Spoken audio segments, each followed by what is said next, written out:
Vamos meditar na palavra de Deus. Abra a sua Bíblia.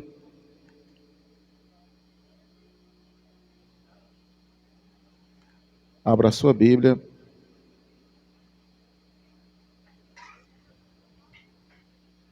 Isaías, capítulo 38. Isaías, capítulo 38. Nós lemos do versículo 1 até o versículo 22. E depois a gente leu uma parte do capítulo 20, do segundo Reis. Lemos do 9 até o 11. Mas nesse momento agora nós vamos ler somente o versículo 17 do capítulo 38 do livro de Isaías. Glória a Deus. Vamos orar ao Senhor. Maravilhoso Deus e eterno Pai. Aqui está, Senhor, a Tua palavra. Que o Senhor possa, neste momento, revelar ao meu coração. Não aquilo, Deus, que nós queremos ouvir, mas aquilo que nós precisamos ouvir da Tua parte. Deus, que não abrir e fechar da minha boca, que seja o Teu santo e glorioso Espírito falando para a Tua igreja e para o Teu povo. Te peço mais uma vez, Senhor, que o Senhor cerque este lugar com os Teus anjos poderosos, cortando e repreendendo toda a potestade do inferno e todo o mal. Que somente a Tua presença, Senhor, e o Teu poder se estabeleça aqui, mais uma vez, em nome de Jesus. Amém e amém. Glória a Deus. O irmão Nonato Rodrigues de Padre Andrade, visitando? Glória a Deus. Quem é? Irmão? De Padre Andrade. Seja bem-vindo, meu irmão, viu? Glória a Deus, abençoe, viu? Glória a Deus. Meus amados irmãos, o livro de Isaías, para quem não sabe, é como que seja uma mini Bíblia dentro da Bíblia. Não sei se você já prestou atenção, mas se você não tiver prestado atenção, você observa a partir de hoje. O livro de Isaías, ele tem 66 capítulos. E o livro de Isaías, os 39 capítulos, eles são coisas que se referem ao Antigo Testamento. E os 27 últimos capítulos do livro de Isaías refere-se ao Novo Testamento. Se você observar, a Bíblia Sagrada, ela tem 66 livros, 39 do Antigo e 27 do Novo. Então, quando nós observamos exatamente o livro de Isaías, nós vamos ver que o livro de Isaías ele é muito rico. E é exatamente aqui no capítulo 38, onde o Senhor falou profundamente ao meu coração, há alguns dias atrás, e me deu um tema para esta mensagem, que é o seguinte: o decreto de morte é revogado. Amém, meus irmãos? Glória a Deus. Meus amados irmãos, observando esse texto sagrado, nós vamos ver algo interessantíssimo aqui. Porque no versículo de número 1 do livro de Isaías 38, diz assim: Naqueles dias, Ezequias adoeceu de uma enfermidade mortal. E veio a ele a Isaías, filho de Amós, o profeta, e lhe disse: Assim diz o Senhor, põe em ordem a tua casa, porque morrerás e não viverás. Olha a mensagem que o profeta trouxe, meus irmãos. Que o profeta falou para Ezequias. Aqui, meus irmãos, o que o profeta estava dizendo aqui era mais ou menos assim: toma as providências necessárias, ô Ezequias. Prepara um sucessor para o teu trono. Por quê? Porque você está doente, dessa doença você não escapa e você vai morrer. Os irmãos conseguem imaginar a dimensão de uma mensagem dessa para ele. O profeta chega, manda ele arrumar,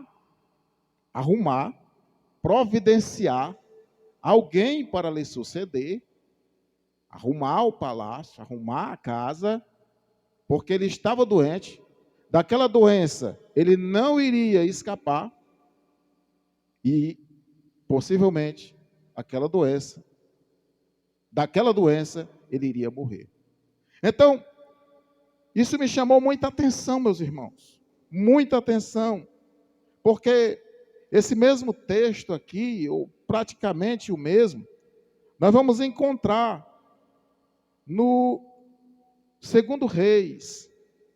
Se você observar aqui, 2 Reis, capítulo número 20, vai contar praticamente a mesma história. Diz assim: naqueles dias adoeceu Ezequias de morte, e o profeta Isaías, filho de Amós, veio a ele e lhe disse: assim diz o Senhor, ordena a tua casa, porque morrerás e não viverás. Aí, meus irmãos, nós vamos ver precisamente aqui no capítulo 38, que esse capítulo 38, ele tem três divisões. A primeira divisão do capítulo 38 está entre o versículo 1 e o versículo de número 8. Entre o versículo 1 e o versículo número 8, nós vamos ver a enfermidade de Ezequias. Quando nós examinamos o capítulo 38 de Isaías, do versículo 1 ao versículo número 8, nós vamos ver a enfermidade. Vamos ver o sofrimento desse homem. Mas, precisamente do versículo 9 até o versículo 14, nós já vamos observar o testemunho de Ezequias. Por quê? Porque a mão poderosa do Senhor tinha intervido naquela situação. Então, quando a mão poderosa de Deus, ela intervém na minha vida e na sua vida, testemunhos nós temos que contar da parte de Deus. Então, do versículo 15 até o versículo 22, nós vamos ver a terceira parte. Nós vamos ver Ezequias, ele agradecendo a Deus, ou seja, a ação de graças de Ezequias. Então, esse livro, ou seja, este capítulo, ele já nos ensina algo interessante demais. Por quê? Porque quem de nós não já sofremos enfermidades, meus irmãos? Muitos de nós. Não é verdade, meus irmãos? E depois da enfermidade a gente faz o quê? Conta o testemunho. E depois do testemunho a gente faz o quê? Ações de graça, agradecimento a Deus por tudo que Ele fez nas nossas vidas. Então só aqui nós já tiramos um ensino importantíssimo para a nossa vida, meus irmãos. Um ensino importantíssimo para as nossas vidas. Por quê? Porque primeiro acontece a enfermidade na vida de Ezequias. Depois da enfermidade vem o testemunho. E depois do testemunho, a ação de graça. Mas quando chega precisamente no versículo de número 2, foi que me chamou muita atenção. Que diz assim a palavra do Senhor. Versículo 2 do capítulo 38 de Isaías diz assim. Quando ele recebeu a notícia, olha o que ele fez. Virou Ezequias o rosto para a parede e orou ao Senhor. Meus amados irmãos, eita glória! Primeiro tópico da mensagem, ele orou ao Senhor. Quando ele recebeu a notícia, ele não se apavorou. Eu não sei qual a notícia que você tem recebido ou que você vai receber, mas não se apavore. Ore ao Senhor. Aprenda isso. Ore a Deus. A situação dele era difícil. Eu fiz essa pequena introdução para que os irmãos vejam a situação dele, o decreto que tinha sido dado contra ele. Que ele preparasse o seu sucessor, preparasse o trono, porque ele não ia ficar somente doente, mas sim que ele ia morrer. Mas aí, meus irmãos, algo interessante Ezequias fez. e que muitas vezes precisamos nós fazer. Orar ao Senhor. Às vezes nós fazemos tudo, mas a gente esquece de orar ao Senhor. Às vezes a gente pensa que ora, mas na verdade a gente não ora. Mas o que Deus está falando comigo e com você aqui esta noite, antes de qualquer coisa que você for fazer na sua vida, ore ao Senhor. Não precisa de você, muitas vezes, falar em voz alta. Fale no seu coração. Entregue o processo, entregue a causa, entregue tudo que você for fazer. Você entregue ao Senhor. Nós vamos ver, meus irmãos, aqui algo interessantíssimo. Por quê? Porque Ezequias, eu posso contemplar aqui que ele tinha uma vida de oração. Somente a pessoa que se lembra de orar é alguém que tem uma vida de oração. Porque se não tiver uma vida de oração, ele não vai lembrar de orar. Como é que eu posso lembrar de fazer algo que eu não estou acostumado? Não é verdade, meus irmãos? Eu só vou me lembrar de fazer algo que eu estou acostumado a fazer. Então, a primeira coisa que eu entendo aqui é que Ezequias tinha uma vida de oração. Então, o que Deus está falando comigo e com você aqui esta noite, que eu me incluo também, você e eu, que a gente possa ter uma vida de oração. E o que é uma vida de oração? Eu andar... Não, é você estar todo o tempo concentrado com Deus. Todo o tempo, todos os instantes da sua vida, você não pode esquecer de Jesus. A oração é você e eu não esquecer de Jesus. Se você está lá lavando os pratos, se lembra de Jesus. Se está fazendo a comida, se lembra de Jesus. Se está na escola, se lembra de Jesus. Se está na faculdade, se lembra de Jesus. Se está no trabalho, se lembra de Jesus. Se está na rua, se lembra dele. Por onde você for, onde você estiver, se lembre de Jesus. Porque quando você se lembra dele, você vai ter uma vida de oração. Glória a Deus.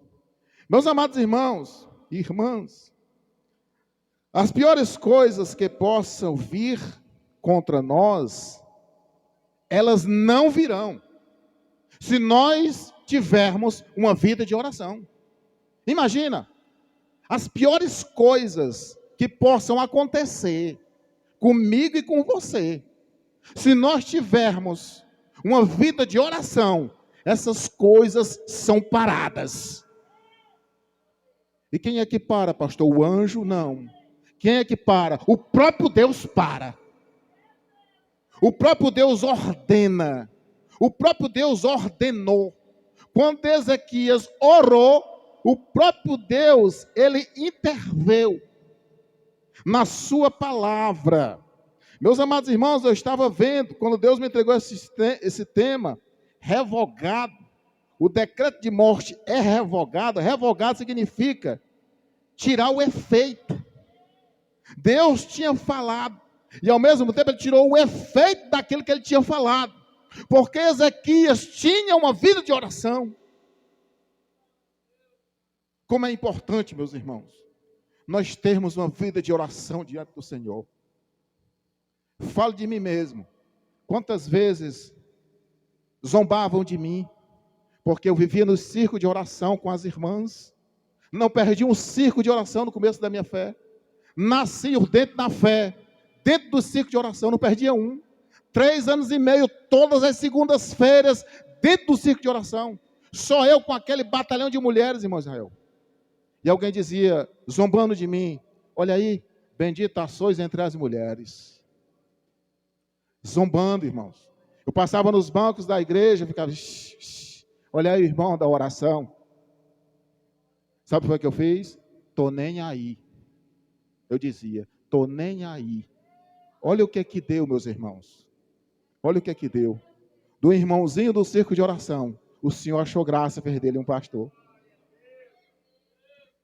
E eu fico imaginando quantas coisas maravilhosas Deus tem para fazer na sua vida que está aqui essa noite. Porque todo aquele que ora recebe vitória. Meus irmãos, a oração, deixa eu explicar para você uma coisa.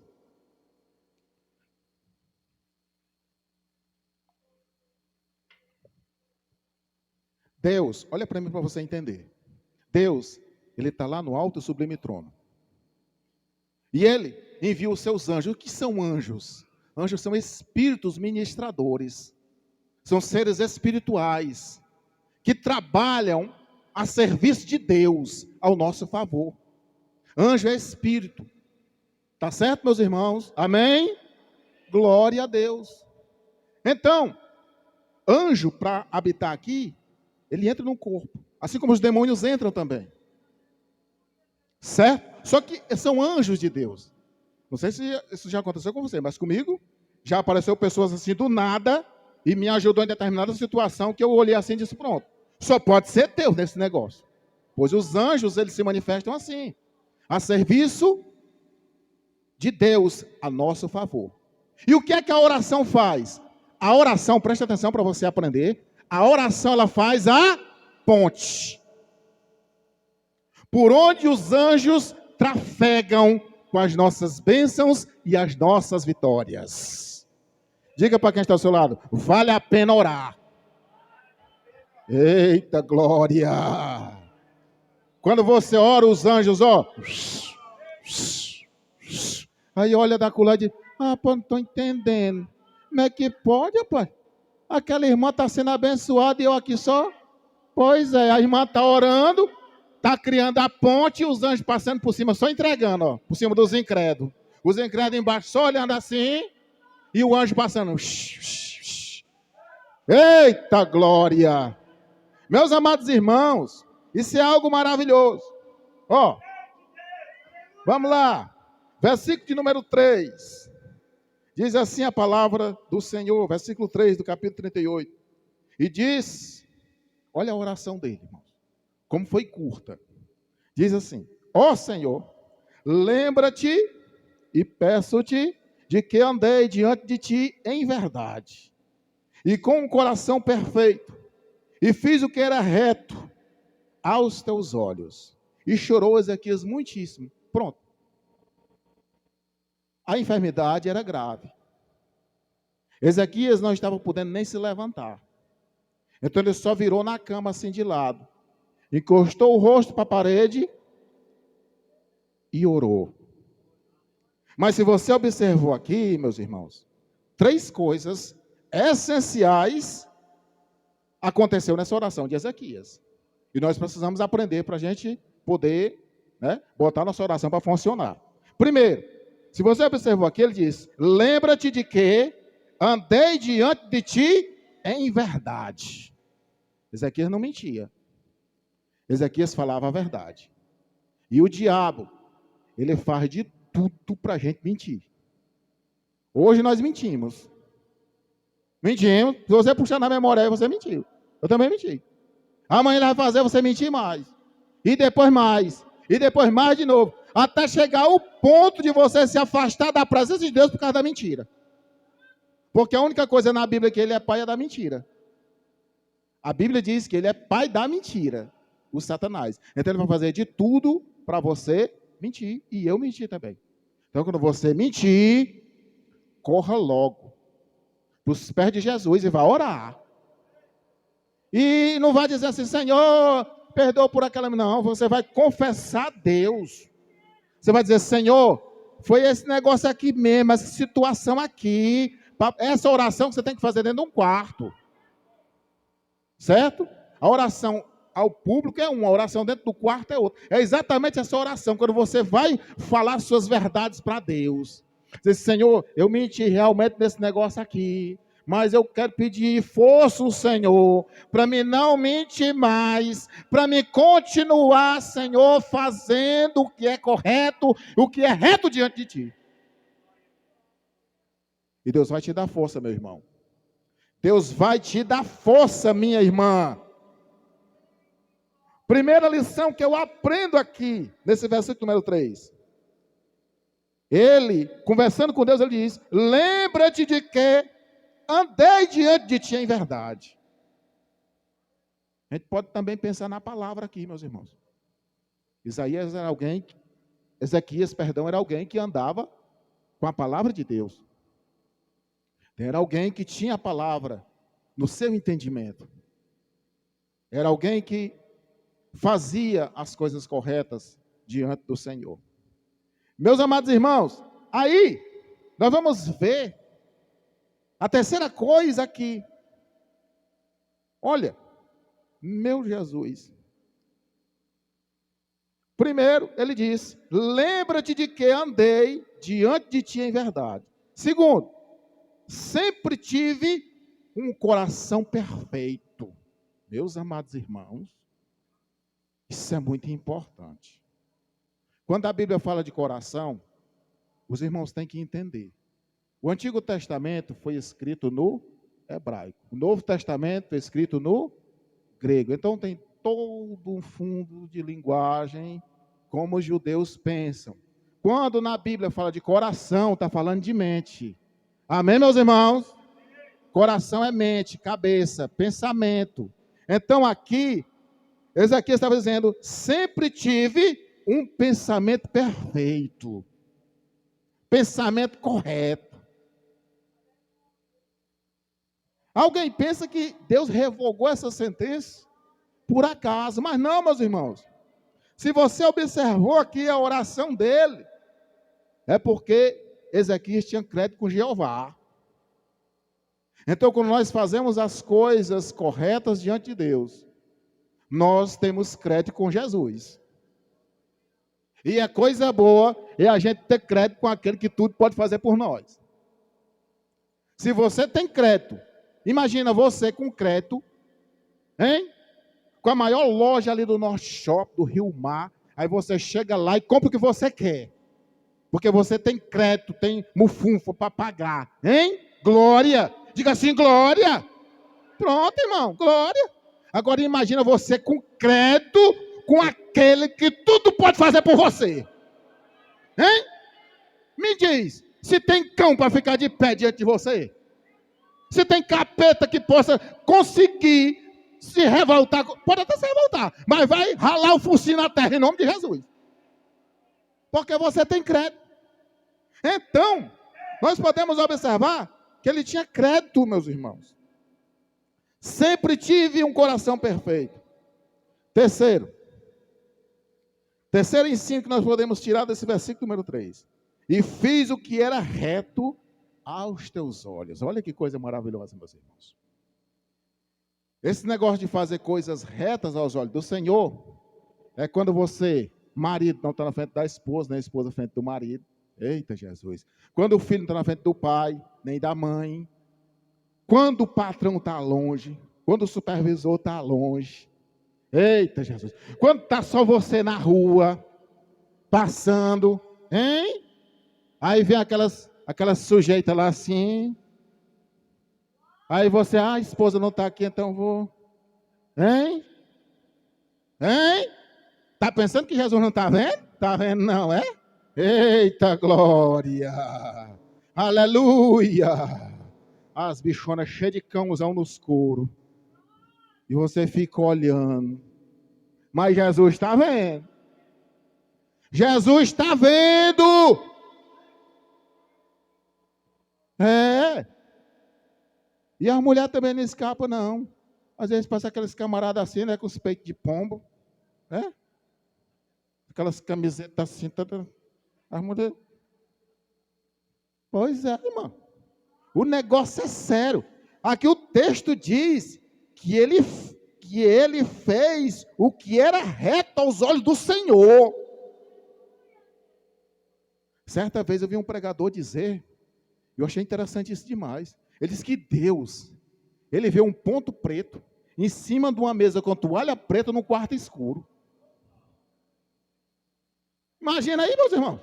Hein? E a Bíblia diz que ele é onipresente. Ele está presente em todos os lugares. Ele é onisciente. Ele tem a ciência de tudo. E ele é onipotente, ele pode com tudo. Tem como se esconder de um Deus desse, meus irmãos? Tem não. Não tem. Não tem. Então, se nós fizermos o que é reto aos olhos de Deus, o Senhor nos dá poder e autoridade para nós, em nome de Jesus, sermos usados para curar pessoas enfermas. Eita glória! Meus amados irmãos, não disse ainda nem o segundo tópico dessa mensagem. O segundo tópico é: humilha-te diante de Deus, que Deus concederá o que pretende o teu coração. Se humilhe diante do Senhor. Se humilhe. Se humilhe diante de Deus. Oh, glória. Eu acho interessante aquela passagem em 2 Crônicas 7,14. 2 Crônicas 7,14. Aprenda também esse negócio. 2 Crônicas. Por quê? Porque é livro. 2 Coríntios, não é 2 Coríntios, é 2 Coríntios, porque é carta, é epístola. Então, quando trata-se do Antigo Testamento, é 1 Reis, 2 Reis, certo? Não, primeiro Samuel, 2 Samuel, 1 Reis, 2 Reis, 1 Crônicas, 2 Crônicas. Então, nós podemos observar em 2 Crônicas 7,14, olha o que diz, ó. Se o meu povo, que se chama pelo meu nome, olha aí, se humilhar, olha onde vem a oração, e orar, e buscar a minha face, e se converter dos seus maus caminhos, então eu quem? O Senhor, ouvirei dos altos céus, perdoarei os seus pecados e sararei a sua terra. Se você observou aí, tudo começa para o se humilhar. Se humilhar é realmente você se ajoelhar. Mas se você não puder se ajoelhar, tiver com problema no joelho, você baixa a cabeça, você se senta, você ora de qualquer jeito. Eu só sei é que você e eu, nós temos que nos humilhar diante de Deus. É isso que nós aprendemos com Ezequias aqui, nesse versículo número 3. Ele se humilhou diante do Senhor. Ele disse para Deus o que ele era diante do Senhor. Sabe o que é que falta muito na gente? É a gente não dizer para Deus o que a gente é. Às vezes o marido não diz para a esposa: minha filha, eu te amo. Não, ela já sabe. Não, ela sabe, mas ela quer ouvir de você.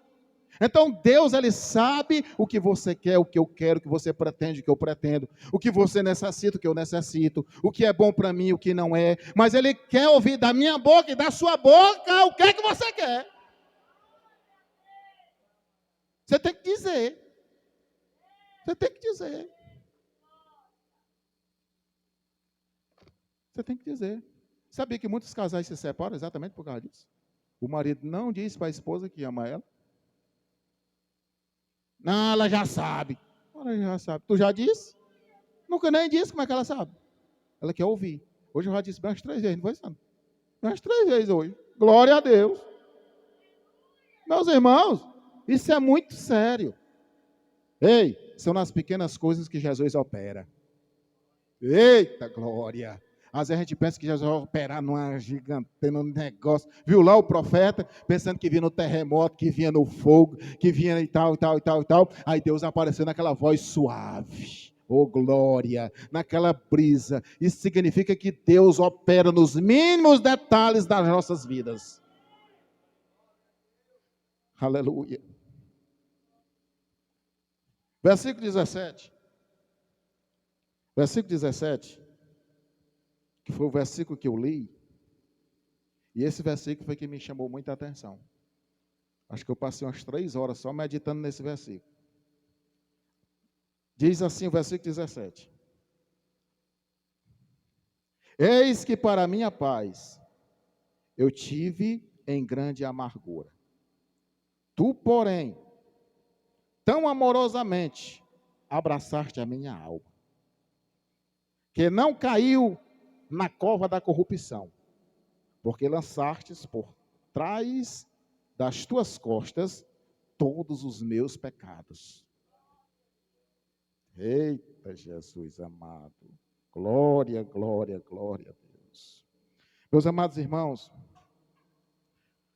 nós podemos observar nesse versículo 17 a questão da misericórdia de Deus. A questão da misericórdia do Senhor é algo gigantesco, meus irmãos. E quando nós oramos, a misericórdia de Deus ela é acionada. A misericórdia de Deus ela é algo que está disponível para mim e para você que estamos aqui esta noite. Mas essa misericórdia, quando nós oramos, ela é acionada ao nosso favor. Quando nós oramos, Deus tem misericórdia de nós. Isso que aconteceu na vida de Ezequias. Ezequias orou e Deus teve misericórdia. Segunda coisa, a oração do seu servo. Deus, ele tem, meus irmãos, o maior prazer de ouvir a oração dos seus servos. Glória a Deus. Então nós temos que entender isso. A questão da misericórdia de Deus, que não se acaba nunca, assim diz a Bíblia. E também a questão da oração do servo de Deus, que Ezequias era um servo do Senhor. E nós podemos observar aqui esse terceiro tópico e último, que ele diz: eis que para minha paz eu estive em grande amargura. Meus irmãos, terceiro tópico diz assim: tenha gratidão para com Deus. Tenha gratidão. Você sabe o que é ter gratidão? É diferente de ser grato. Os 10 leprosos que foram curados, os 10 foram gratos, mas só um teve gratidão. Então ser grato não é somente eu agradecer. Ser grato, ter gratidão, na verdade, é não sair da minha mente aquele sentimento de gratidão a Deus por tudo que Ele fez na minha vida.